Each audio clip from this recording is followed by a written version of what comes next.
Let surprise mom series number 1. ഇങ്ങനെയൊക്കെ തുടങ്ങണമെന്നായിരുന്നു എൻ്റെ ആഗ്രഹം. പക്ഷെ അതൊന്നും നടന്നില്ല. സോ വീഡിയോ എടുക്കലെങ്കിൽ നടക്കട്ടെ എന്ന് ഞാനങ്ങ് വിചാരിച്ചു.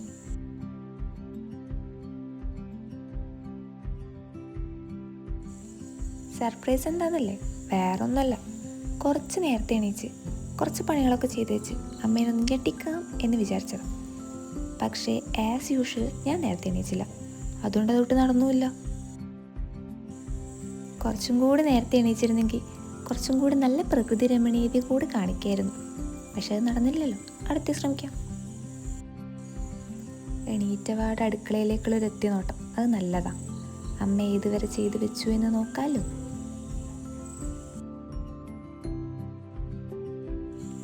Anyway, good morning. ഇനി നമുക്ക് പ്രഭാത കർമ്മങ്ങളിൽ നിന്ന് തുടങ്ങാം. ആദ്യം തന്നെ പല്ല് തേപ്പാവാം. ഞാൻ പല്ല് തേക്കുമ്പോൾ ഒരുപാട് സമയം എടുക്കുന്നതാണ് അമ്മയുടെ ഒരു പരാതി. അത് വേറൊന്നും കൊണ്ടല്ല, ഞാനിങ്ങനെ ഈ കാഴ്ചകളൊക്കെ കണ്ട് ആസ്വദിച്ച് പല്ലൊക്കെ തേച്ച് ഒരുമിച്ചിട്ട് സമയമൊക്കെ എടുക്കും. അതെൻ്റെ തെറ്റല്ലല്ലോ. അതുമാത്രമല്ല, ഞാൻ പല്ലേച്ചുകൊണ്ടിരിക്കുമ്പോഴായിരിക്കും അമ്മ പെട്ടെന്ന് വിളിക്കുക. എന്തെങ്കിലും പണിയുണ്ടാവും. അത് ഉറപ്പാണല്ലോ. ഞാനതിങ്ങനെ ആലോചിച്ചുകൊണ്ടിരിക്കുന്ന സമയത്താണ് അമ്മ വിളിച്ചത്. ഈ മോശമായ പഴം കൊണ്ട് വാഴേൻ്റെ ചുവട്ടിലിടുന്നു. പിന്നെ ഇത് വാഴക്കൊരു വളമായിക്കോട്ടെ. ഇതാണ് ഞങ്ങളുടെ പൂക്കൾ. ഇത് ആദ്യം ഉണ്ടാകുന്ന സമയത്ത് ഇത്ര നീളമൊന്നും ഉണ്ടായിരുന്നില്ല. പിന്നെ അത് ഉണങ്ങിക്കരിഞ്ഞ് രണ്ടാമതായപ്പോഴത്തേനും അത്യാവശ്യം നീളത്തിലൊക്കെയാണ് ഇപ്പം ചെടി വളരുന്നത്. പിന്നെ ഇതിൻ്റെയൊക്കെ ഉത്തരവാദി എൻ്റെ അമ്മമ്മയാണ്. അമ്മമ്മയാണ് ഈ ചെടി നല്ലതും വൃത്തിയാക്കലും ഒക്കെ. അമ്മമ്മ ഇപ്പോൾ അമ്മമ്മേൻ്റെ വീട്ടിൽ പോയതുകൊണ്ട് ആകെ മൊത്തം അലങ്കോലമായി കിടക്കുകയാണ്. അപ്പം നിങ്ങൾ വിചാരിക്കും, നിനക്ക് വേറെ പണിയൊന്നുമില്ലേ, ഇതൊക്കെ ചെയ്തുകൂടെ? ഇതൊക്കെ ചെയ്യാൻ എനിക്ക് വിടുന്ന സമയം. ഞാനും പണിക്കും അമ്മയും പണിക്കും. ഞങ്ങളെത്തുമ്പോൾ കുറച്ച് ലേറ്റാവും. പിന്നെയുള്ളൊരു ഞായറാഴ്ച, ആ ഞായറാഴ്ച ഇങ്ങനെയൊക്കെ പോകും. പിന്നെ ഇതൊക്കെ വൃത്തിയാക്കാൻ വിടുന്ന സമയം. എന്നാലും ഇച്ചിരി സമയം കിട്ടിയപ്പോൾ ഞാൻ ആ മുറ്റത്തുള്ള പുല്ലൊക്കെ പറിച്ച് കളഞ്ഞായിരുന്നു. ഇപ്പം നിങ്ങൾ വിചാരിക്കും, ഇതൊക്കെ എന്തിനാ ഞങ്ങളോട് പറയുന്നത്? ഇത് ഞാൻ എൻ്റെ അമ്മ കേൾക്കാൻ കൂടി വേണ്ടി പറയുന്നതാണ്.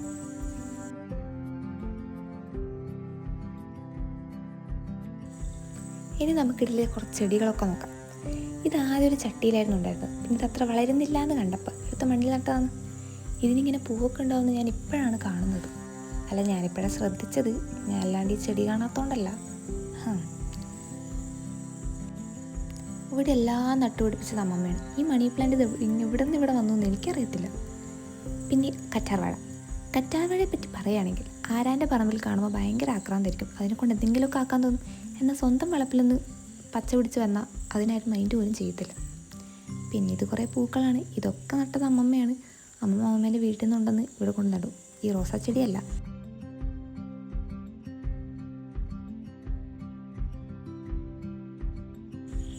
വേറൊരു സാധനം കാണിച്ചു തരാം. നിങ്ങൾ കണ്ടിട്ടുണ്ടാവും, പക്ഷെ ഞാനിതിവിടെ കൊണ്ടുവന്ന് നട്ടപ്പോഴാണ് കണ്ടത്. ഇതാണ് എത്തിത്ത്. ഈ തേക്കാത്ത മതിലുമ്മിലൊക്കെ ഇങ്ങനെ കൊണ്ട് നട്ടാൽ ഇതിങ്ങനെ നല്ല പൂവൊക്കെ വരും. ഇവിടെ എന്തോ ഇങ്ങനെ കുറച്ച് മാത്രമേ വരുന്നുള്ളൂ. ഞാൻ ചില സ്ഥലത്ത് ഒരുപാട് കണ്ടിട്ടുണ്ട്. കാണാൻ നല്ല രസമാണ്. ഈ ഓണത്തിനൊക്കെ ഞങ്ങളിത് പറിച്ച് പൂടാറുണ്ട്. വീണ്ടും പ്രകൃതി രമണീയത. നിങ്ങൾ വിചാരിക്കൂ തുണി ഉണക്കിയിട്ടതാണ്. തുണി ഉണക്കിയിട്ടതല്ല, അവർ ആരുടെയോ പറമ്പിൽ ആരോ പച്ചക്കറി നട്ടതാണ്. ഇപ്പം അതെൻ്റെ പല്ല് തേപ്പ് കഴിഞ്ഞത്. ആദ്യം ഏൽപ്പിച്ച പണി ആദ്യം പോയി ചെയ്യാമല്ലോ എന്ന് വിചാരിച്ച് നോക്കിയപ്പോൾ അതമ്മ തന്നെ ചെയ്തു വെച്ചു. അപ്പോൾ ഇനി അമ്മേനെ സോപ്പിടാമല്ലോ എന്ന് വിചാരിച്ചിട്ട് ഞാൻ എന്ത് ചെയ്തു, ആ വർക്കേരിയും കടിച്ചാൽ വൃത്തിയാക്കാമെന്ന് വിചാരിച്ചു.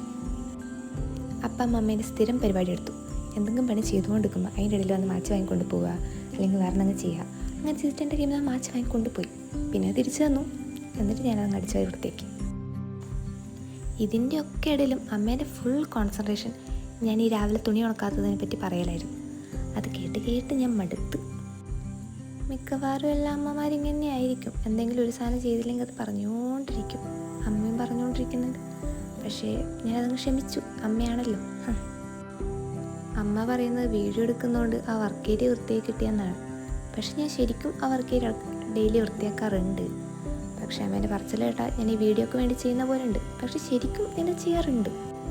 അത് കഴിഞ്ഞ് ചായ കുടിക്കാമെന്ന് വിചാരിച്ചപ്പോൾ അമ്മ പറഞ്ഞു ഇസ്തിരി ഇട്ട് തരാം. അങ്ങനെ ഞാൻ ഇസ്തിരി ഇടാൻ വേണ്ടി മേലെ പോയിട്ട് അതങ്ങ് ഇസ്തിരി ഇട്ടുകൊണ്ട് നിൽക്കുമ്പോൾ പുറത്തുനിന്നൊരു സൗണ്ട്. ആദ്യം പോയി നോക്കണ്ടെന്ന് വിചാരിച്ചു. പിന്നെ എൻ്റെ മനസ്സ് സമ്മതിക്കാത്തതുകൊണ്ട് ഞാൻ പോയി നോക്കാൻ തന്നെ വിചാരിച്ചു. പിന്നെ ഇസ്തിരി ഇട്ട് കഴിഞ്ഞിട്ട് പോയി നോക്കാമല്ലോ, ഇല്ലെങ്കിൽ അതിന് കലമ്പ് കിട്ടിയാലോ. അതുകൊണ്ട് ഞാൻ വെയിറ്റ് ചെയ്തു. എത്ര തുണി കത്തിയാലും ആ ഇസ്തിരിപ്പെട്ടി മാറ്റില്ല. അതുകൊണ്ടാണ് അതിൻ്റെ കോല അങ്ങനെ. വയറൊക്കെ കണ്ടില്ലേ. എപ്പോൾ വേണമെങ്കിലും ഷോക്ക് അടിക്കാം. പക്ഷേ ഞങ്ങളത് കാര്യമാക്കാറില്ല. പുറത്തുനിന്ന് സൗണ്ട് കേട്ടില്ലേ, അതാണിത്. അപ്പുറത്തൊരു വീടെടുക്കുന്നുണ്ട്, അവിടത്തേക്ക് എന്തോ കൊണ്ടുവന്നതാണ്. പിന്നെ വീണ്ടും പ്രകൃതി രമണീയത, ആഹാ എന്ത് നല്ല ആകാശം.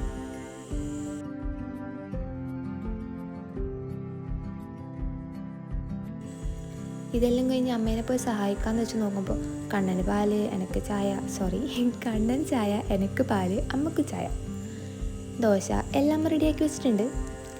പിന്നെ എൻ്റെ പട്ടിഷോക്ക് വേണ്ടി ഞാൻ അമ്മനെ തള്ളി മാറ്റി ദോശ ഇടുന്ന കാണിക്കാൻ നോക്കിയപ്പോൾ അമ്മ പറഞ്ഞു ബാക്കി നീ സുട്ടോണം. അങ്ങനെ അതും എൻ്റെ തലയിലായി. അല്ല, എനിക്ക് ദോശ ഇടാൻ ഇഷ്ടമാണ്, പിന്നെ ഞാൻ ദോശ ഇട്ടാൽ പെർഫെക്റ്റ് ആയിട്ട് ചുടും. ആദ്യ ദോശ കുളവായിരിക്കും, പക്ഷേ രണ്ടാമത്തെ ദോശ സൂപ്പർ ആവാറുണ്ട്. ഇതാണ് നമ്മൾ എണ്ണയാക്കുന്ന സാധനം, മറ്റേ വാഴേൻ്റെ മറ്റേ സാധനത്തിൽ കൊണ്ട്. ഇതിൻ്റെ പ്ലാസ്റ്റിക്കിൻ്റെ ഇതുണ്ടായിരുന്നു, ഇവിടെ ഒരു എലി കയറിയതിന് ശേഷം അതുപോലും ബാക്കിയില്ല. അങ്ങനെ ഞങ്ങൾ വാഴേൻ്റെ ഇത് മുറിച്ചിട്ട് ആക്കിയതാണ് ആ സാധനം. അങ്ങനെ ദോശ ഇടുകയാണ്, നല്ല വട്ടത്തിലുള്ള നേരിയ ദോശ, സൂപ്പർ ദോശയാണ്. ഞായറാഴ്ച ആയാലും അമ്മ ബിസി തന്നെ. അമ്മ ഒരു ബ്യൂട്ടീഷ്യനാണ്, അമ്മയ്ക്ക് എന്തോ സെമിനാറോ മറ്റോ ഉണ്ട് കണ്ണൂർ, അതിന് പോകാനുള്ള പോക്കാണ് അത്. ഞാനും ഇന്ന് ഫ്രീ ഒന്നല്ല, എനിക്കിന്ന് ക്ലാസ് ഉണ്ട്. കറക്റ്റ് 9 മണിക്ക് ഞാൻ വീട്ടിൽ നിന്ന് ഇറങ്ങും. അതുകൊണ്ട് ഈ ഗ്യാപ്പിൽ നമുക്ക് പോയി ചായ കുടിക്കാം. നല്ല ചൂട് ദോശയും പാലും ഒക്കെ അവിടെ ഉണ്ടല്ലോ. ഇന്ന് മീൻകറി ആയതുകൊണ്ട് ചിലപ്പോൾ ഞാൻ 2ൽ കൂടുതൽ ദോശ കഴിക്കാൻ ചാൻസ് ഉണ്ട്.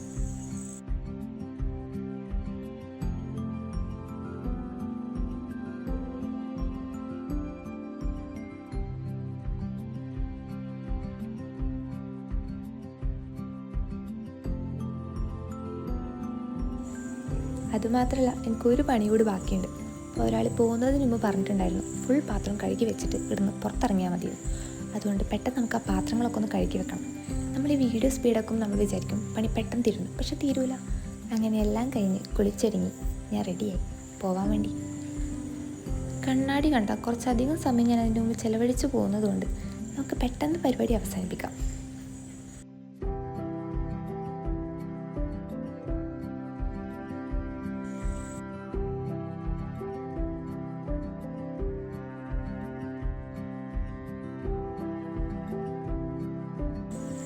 രാവിലെ തന്നെ നല്ല വെയിൽ, കൃത്യം 9 മണിക്ക് ഇറങ്ങും എന്ന് പറഞ്ഞുകൊണ്ടാണ് തോന്നുന്നു 10:30 ആയിട്ടുണ്ട്. ഞാൻ നേരത്തെ പറഞ്ഞില്ലേ കണ്ണാടി കണ്ടാൽ കുറച്ചധികം സമയം ചിലവഴിച്ചു പോകുന്നു, അതാണ് ഇപ്പോൾ ഇവിടെ സംഭവിച്ചത്. അപ്പം ഇന്ന് അത്രയേ ഉള്ളൂ. അപ്പോൾ ശരി, ബൈ.